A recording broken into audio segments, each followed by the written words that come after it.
Alaska, vast, remote, and starkly beautiful. The great land that fills America's need for a frontier. But Alaska also fills another national need, for oil to help the country run. Both needs meet in the rich waters of Prince William Sound, site of a massive and determined oil spill cleanup by Exxon and thousands of federal, state, and volunteer personnel. The oil originated here at the giant Prudhoe Bay field, which produces 12% of the daily U.S. demand.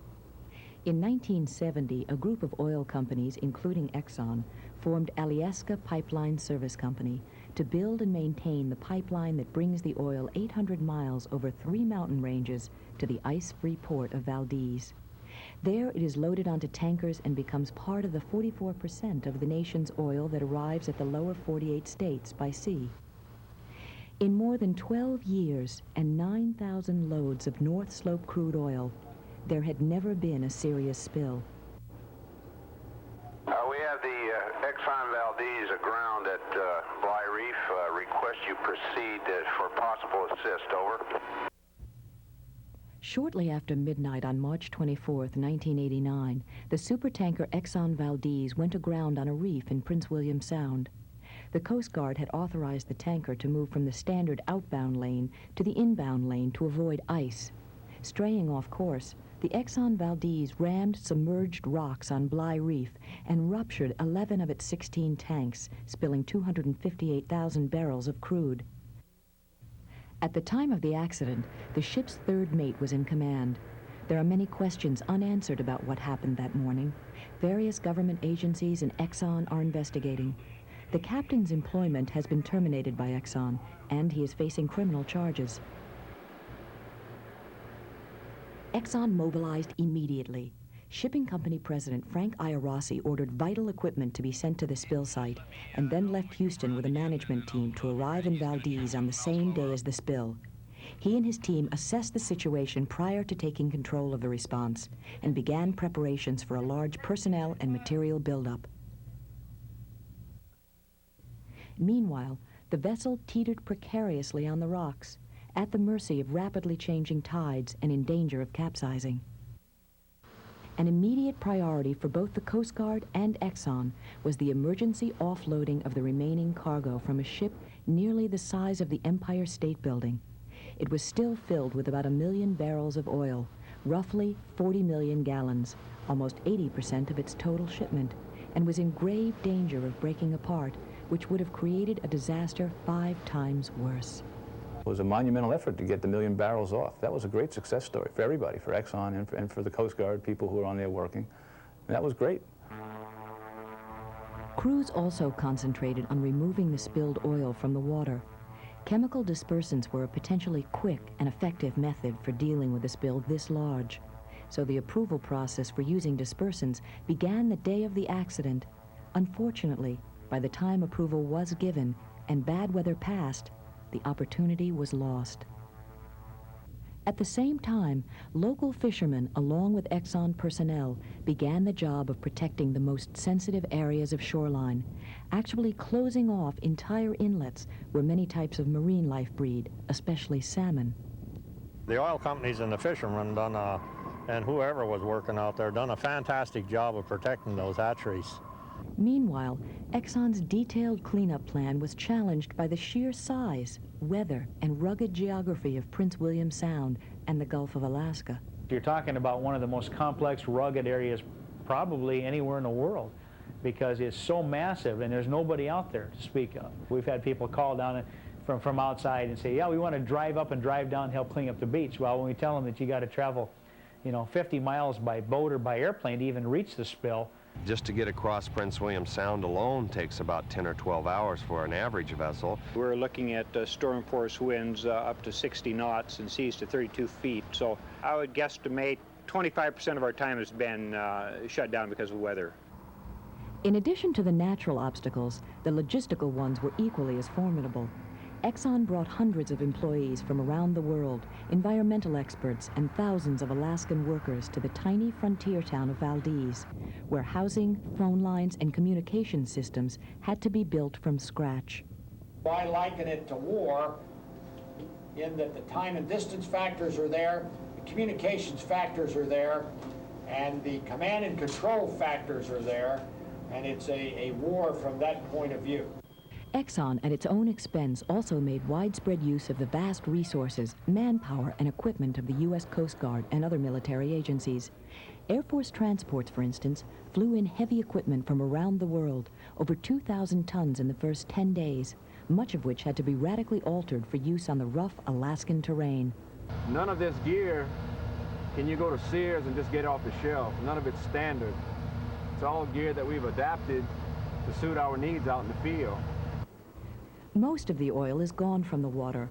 On the shore, Exxon experts and crews of contract specialists are trying virtually every environmentally sound method and device for loosening the heavy oil from the rocks. From farm irrigation equipment to hot water hoses to high-pressure robotic pumps, all were designed to flush the oil off the shoreline into contained areas where it can be skimmed off by special machines and carted away. Even simply wiping the oil from the individual stones, making any kind of headway was the goal. There are other oil spills I know where tankers have simply, and the companies have simply walked away from the whole mess and left it to the local people and to the government to clean up. That's not the case here. Everybody out here knows, most of the people that, you know, that have enough common sense to know that it was an accident. The Exxon didn't come in here and say, let's mess up the Prince William Sound. This is a pretty nasty job, real slippery out there on the beach, you know. We're all just watching out for one another and keeping our eyes open for stuff. Making it all work is a dedicated group of men and women, 10,000 strong at midsummer, taking advantage of almost 20 hours of daylight a day. There ain't one of them that ain't afraid to go out there and get clear up their butt in the water. And that water's cold. They're wet day after day. It ain't me. It's every hand on that beach. That's what makes a difference, not me. Most people are there by 6. We go out in the field a lot during the day because we work directly with field operations. We have a staff meeting, usually that starts around 8:30 and lasts about 2 hours. You just get home, crash, get up in the morning, come back, and time goes so fast. There's so much to do, you don't really think about it. In many areas, the volcanic rock itself is black, even on the inside. So when wet, it looks oiled when in fact it may not be. Sometimes it's difficult to tell the difference between an oiled beach, seen here on the left, and one that's been treated, shown on the right. Different sections in the Sound and Gulf of Alaska receive different amounts of oil. So to keep track of it and guide cleanup workers, every yard had to be videotaped and digitally mapped. Workers faced a major frustration because in some areas the oil was embedded 2 feet or more into the shoreline itself. The rough tidal action repeatedly floated the oil up from the ground and re-oiled areas that workers had already cleaned. And on some lightly oiled stretches, the most efficient way to clean is by hand. If we aren't here, as soon as it gets in and the sun is out, it melts and it seeps. It's gone under in a lot of the beaches. There is no doubt that the impact on area wildlife has been significant. It is still being assessed. Immediately after the spill, though, Exxon moved quickly to recruit wildlife specialists to locate and treat affected animals at 2 mammal recovery shelters and 3 bird centers established by the company. After you've rinsed the bird, you'll see that all the feathers that are supposed to be waterproof, the water just drips off, it just balls up and falls off, beads up. And so you know the waterproof is back intact. It's so important to get these animals out of the water or out of an oil spill as quickly as possible, because in a matter of hours it can lose so much body heat that it goes into a hypothermic state. But we've passed the point where we're getting a lot of animals on the road to recovery, and that's made it worthwhile. Special teams are rescuing bald eagles, which have experienced a remarkable resurgence in the Prince William Sound vicinity. While many are being treated at Exxon's Eagle Shelter and returned to the wild, those that are too sick or injured will be used for breeding purposes to ensure a healthy population. We, of course, try to eliminate stress factors. Birds in captivity are under a lot of stress, and we try to handle the bird the least amount of times. And then this evening, we'll probably rehydrate the bird, which will be again with meat or fish, perhaps.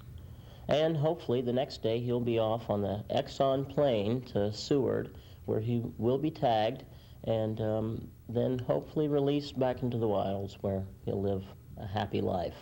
The seal population was another big concern, but early efforts to clean up seal-pupping islands have been rewarded by many births. I've been impressed by the fact that people were willing to recognize the fact that harbor seals needed this habitat and go out and try to do their best to mitigate the effects of the oil. It was not an easy thing to do. The overall picture in Prince William Sound and the Gulf of Alaska changes constantly. Progress is slow, but steady, and it's measured every day, sometimes in feet and yards. It makes the September objective a real challenge to meet. If necessary, work will resume in the spring. It's a tough job, and let's tell the American people, this is a tough job. There's no miracle going to go on here. There's going to be a lot of hard, dirty, miserable work, sometimes in very bad weather. Our environment's not going to be destroyed, and the environment will come back, the places that are damaged, and our standard of living will return to normal, and our standard of way of life, so to speak, will come back. And I'm confident that Exxon, I'm going to take Exxon at their word. They say they're going to be responsible, and until they prove otherwise, I'm going to believe them. This summer's fishing season has been limited, with the entire catch subject to inspection. Certain zones have been closed to ensure that only clean fish come to market. In the claims area, Exxon has paid many millions of dollars to fishermen, cannery workers, and other adversely affected people through 8 claims offices and traveling adjusters who visit remote locations. Exxon's Community Liaison Group has sent many more millions in additional aid to affected communities. Meanwhile, the tourist season has opened successfully. Prince William Sound covers almost 15,000 square miles, and it has just a little bit of everything in it. It's one of the most beautiful spots in the world, and it still is. Rumors of the demise of Prince William Sound are definitely premature. I'm very encouraged by what I'm seeing over the last 4 or 5 weeks, and certainly with my experiences over the last 12 years, I have a lot of reason for hope. One of the big things that I've seen the whole of my life in science, in environmental science, is that in the absence of data, the mind makes up the worst case scenario. And until you have data, people live with the worst case scenario. And this is a classic example of what's going on here. The board and all of our employees are profoundly sorry that this happened. We can't say that enough. The only way we can demonstrate how we intend to react is to get it cleaned up as soon as possible. And frankly, it's been very difficult for all of us, 100,000 employees, not just 1 or 2 of us. We recognize and accept our responsibility to clean up the spill and to meet our obligations to those who were adversely affected by it, and we're doing so promptly and fairly. We also intend to keep you informed of developments concerning our cleanup efforts, as well as other significant matters related to the incident.